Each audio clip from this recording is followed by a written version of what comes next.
ભારતીય જનતા પાર્ટીના રાષ્ટ્રીય અધ્યક્ષ જેપી નડ્ડાજીના કાફલામાં નેતાની કાર ઘૂસી અને ત્યારબાદ એસપીજીએ કાફલો અટકાવી દીધો। એસપીજી કમાન્ડો દ્વારા નેતાને ગાડીમાંથી બહાર કાઢી પૂછપરછ કરવામાં આવી અને પછી ઉચ્ચ પોલીસ અધિકારીને સોંપવામાં આવ્યા।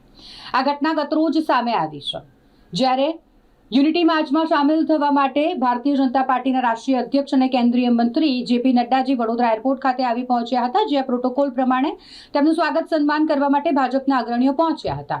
આ દરમિયાન પ્રોટોકોલ તોડીને ભાજપના એક ઘણા લાંબા સમયથી જેઓ પાસે કોઈ પદ નથી તેવા નેતાની કાર આ કાફલામાં ઘૂસી ગઈ, એટલે એસપીજી કમાન્ડોએ તાત્કાલિક ધોરણે કાફલો અટકાવી દીધો।